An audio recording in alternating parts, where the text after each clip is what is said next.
တပေါင်းလားပြည့်နေမြတ်ဗုဒ္ဓပြည်တော်ဝင်အခါတော်နေ့အကြောင်းသိကောင်းစရာများတပေါင်းလားပြည့်နေ့ကိုမြတ်ဗုဒ္ဓပြည်တော်ဝင်အခါတော်နေ့အထိမ်းအမှတ်အဖြစ်ကျင်းပရခြင်းမှာထိုနေ့တွင်ကာလုဓာယီမထေရကပိလောနေပြည်တော်သို့ကြွရောက်တော်မူရန်လျှောက်ထားသည်ကိုအကြောင်းပြု၍ကျင်းပရခြင်းဖြစ်ပါသည်ထိုအချိန်ကမြတ်စွာဘုရားသည်ဒါဇဂိုပြည်ဝေလူဝံကျောင်းတော်၌တရင်သုံးနေထိုင်ကာအင်္ဂတိုင်းသားနှင့်မကရတိုင်းသားများကိုတရားရည်အေးတိုက်ကြွေးလျက်ရှိပါသည်ထိုတရင်ကိုခမည်းတော်တုတ်တော်ဒနမင်းကြီးကြားသိရာခေါင်းဆောင်အမတ်10ဦးတို့ကိုနောက်ပါအချမ်းရန်1000စီဖြင့်10ကြိမ်ခွဲကာမြတ်စွာဘုရားကိုပင့်ရန်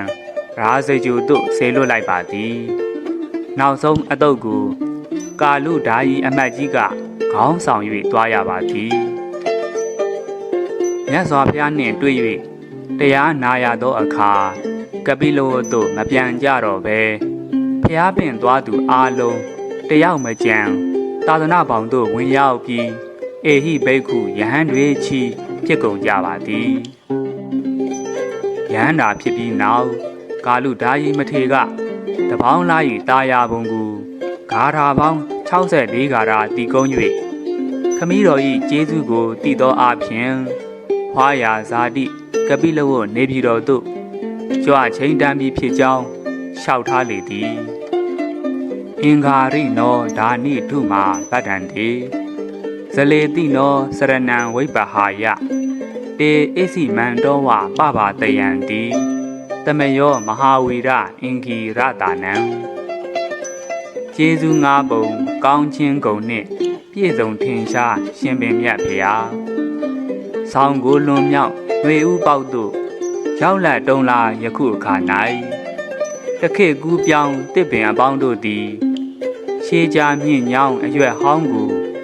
စွန့်ပယ်သောထွေကြွေကြကုန်၍အသည့်ဖြစ်သောအသီးကိုရှာမိကြကုန်တကဲ့သို့ဖြစ်၍ဤကြီးအသွေးဤတွေးသောရွက်နုအပွင့်အဖူးတို့နှင့်ပြည့်စုံကြကုန်၏ထိုတစ်ပင်အပေါင်းတို့သည်ဥတုလုံဆောင်အယောင်ရှိကုန်သည်ဖြစ်၍သာလျှင်ပြောင်တဝင်းဝင်းထွန်းလင်းတောက်ပကြကုန်၏ကြီးမြတ်သောဝိရိယရှိတော်မူသောမြတ်စွာဘုရားကိုယ်တော်မြတ်မှမပြတ်ပြိုးပြက်တလက်လက်ဖြင့်ထွက်သောရောင်ချီရှိတော်မူသောမြတ်စွာဘုရားတို့၏ဖွာရထာနီပြည်ကပ်ပြီးသို့နှလီဆက်ပန်းကိုယ်တော်လှမ်း၍ကြွမြန်းတော်မူရန်